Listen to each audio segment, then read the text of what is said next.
ഇന്ന് നമ്മൾ ഉണ്ടാക്കാൻ പോകുന്നത് ഗ്രീൻ പീസ് പയർ തോരനാണ്. അതുണ്ടാക്കുന്നത് എങ്ങനെയെന്ന് നോക്കാം. അതിനു വേണ്ട ഇൻഗ്രീഡിയൻസ് എന്തെല്ലാമെന്ന് നോക്കാം.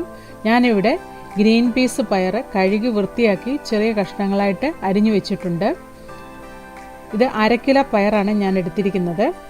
അതിലേക്ക് വേണ്ട ബാക്കി ഇൻഗ്രീഡിയൻസ് എന്തെല്ലാമെന്ന് നോക്കാം.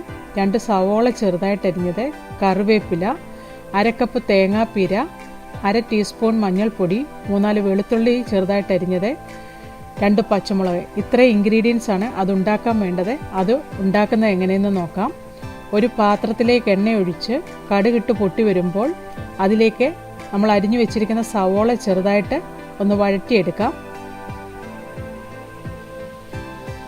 സവോളയും കറിവേപ്പിലയും ഇട്ട് വഴന്നു വരുമ്പോൾ അതിലേക്ക് നമ്മൾ ക്രഷ് ചെയ്ത് വെച്ചിരിക്കുന്ന തേങ്ങാപ്പീരയും പച്ചമുളകും വെളുത്തുള്ളിയും മഞ്ഞൾപ്പൊടിയും ചേർത്ത് നല്ലതായിട്ട് ഇളക്കി യോജിപ്പിക്കാം. ഇതെല്ലാം നല്ലതായിട്ട് ഇളക്കി യോജിപ്പിച്ചതിന് ശേഷം നമ്മൾ അരിഞ്ഞു വെച്ചിരിക്കുന്ന ഗ്രീൻ പീസ് പയർ അതിൽ ചേർത്ത് നല്ലതായിട്ട് ഇളക്കാം.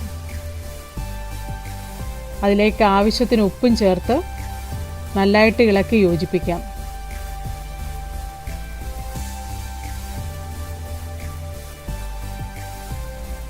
ഇതെല്ലാം നല്ലതായിട്ട് ഇളക്കി യോജിപ്പിച്ചതിന് ശേഷം അത് വേകാനായിട്ട് നമുക്ക് 1/2 കപ്പ് വെള്ളം ചേർത്ത് കൊടുക്കാം. 1/2 കപ്പ് വെള്ളവും ചേർത്ത് വീണ്ടും നല്ലതായിട്ടൊന്ന് ഇളക്കിയതിന് ശേഷം നമുക്ക് അടച്ചു വെച്ചൊന്ന് വേവിച്ചെടുക്കാം.